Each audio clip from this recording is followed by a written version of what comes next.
Primeur Info. Radio Télé Primeur. Primeur Info. Primeur Info. Primeur Info. Radio Télé Primeur. Madame, Monsieur, bonsoir. Vous êtes sur Radio Télé Primeur à l'heure du journal du soir. À la une, la ministre de la Justice et de la Sécurité publique, Emily Prophète-Milcier, s'est fait recadrer par les responsables de l'INCAS après avoir déclaré à l'émission Panel Magique de la radio Magique 9 lundi dernier que la majorité des blindés commandés et payés par le gouvernement haïtien à la société canadienne ne sont pas encore livrés. Dans cette entrevue, la ministre AI a dit regretter que le fournisseur n'ait pas tenu parole. De son côté, Eugène Gerstin, directeur associé entreprise, a déclaré dans une entrevue accordée au journal Le Devoir les déclarations faites par une personne qui est nouvelle à son poste ne sont pas nécessairement fidèles à la réalité. Dans cette même entrevue, il indique que les deux principales raisons des retards sont les autorités haïtiennes qui continuent de changer d'avis sur la modification des blindés et aussi le problème des chaînes d'approvisionnement, en particulier des faisceaux de câbles. Par ailleurs, M. Gerstin annonce que 4 blindés sortiront sous peu et qu'environ 4 autres sont prévus quelques semaines après. L'ambassadeur de France en Haïti, M. Fabrice Moriès, a annoncé que la coopération entre la France et la police nationale d'Haïti sera renforcée.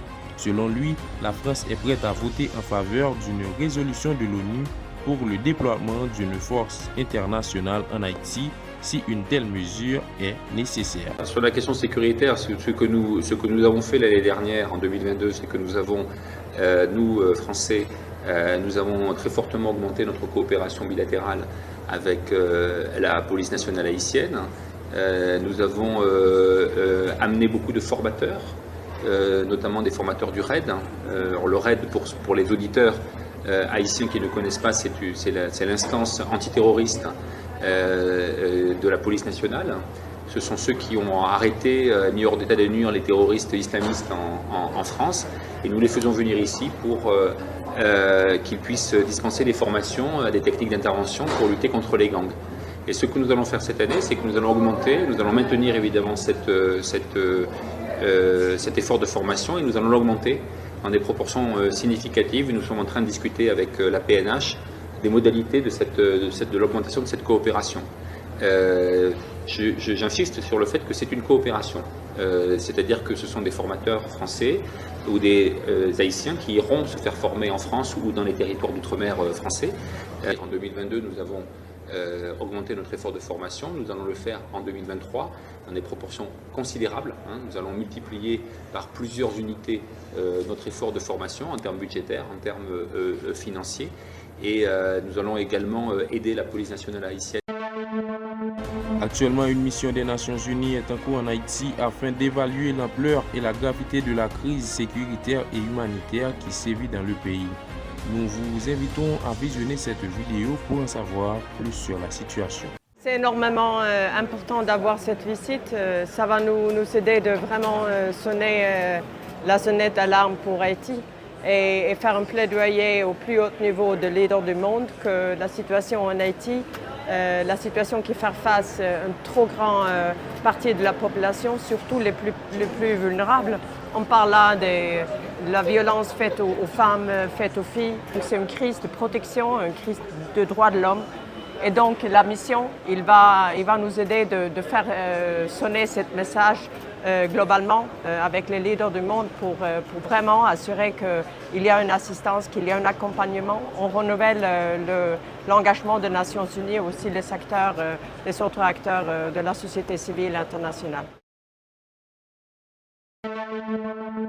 En France, l'article 49.3 a été déclenché par la première ministre Elisabeth Borne dans le but de faire passer la réforme des retraites à l'Assemblée française. Suivons un extrait.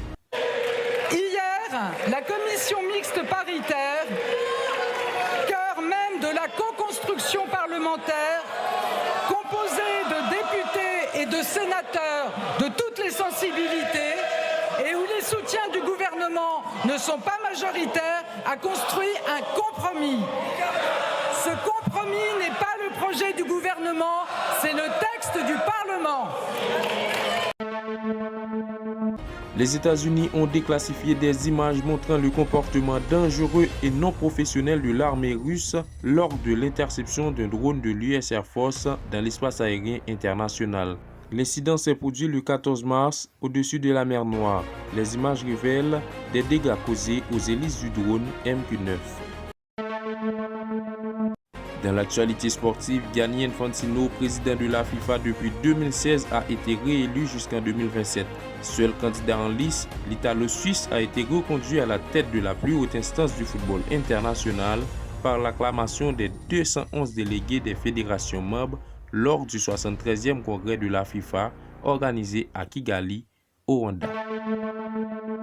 Ligue Europa à l'Emirates Stadium, le Sporting Portugal a tenu en échec l'Arsenal avec un score de 1-1 ce jeudi soir. Après le nul 2-2 au match aller en séance de tir au but, les Portugais ont finalement remporté le match 3-5. Cette défaite met fin à la course des Gunners pour le titre. Basketball NBA, Lonzo Ball, meneur de l'équipe de basketball des Bulls, va subir une troisième opération chirurgicale au genou gauche. Blessé depuis janvier 2022, il a rechuté le mois dernier et pourrait manquer l'ensemble de la saison prochaine. Tennis, le tournoi d'Indian Wells réserve de belles surprises chez les femmes avec la confrontation en demi-finale entre Rybakina et Swiatek. La numéro 1 mondiale et tenante du titre s'est facilement imposée en 2 manches, 6-2, 6-3, face à Sorana Cîrstea.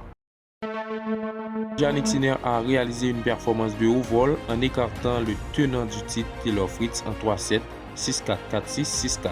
l'Italien a ainsi écrit l'histoire en devenant le premier joueur de son pays à atteindre les demi-finales du tournoi Indian Wells. Madame, Monsieur, c'est la fin de ce journal. Merci de l'avoir suivi. Primeur Info. Radio Télé Primeur. Primeur Info. Primeur Info. Primeur Info. Radio Télé Primeur.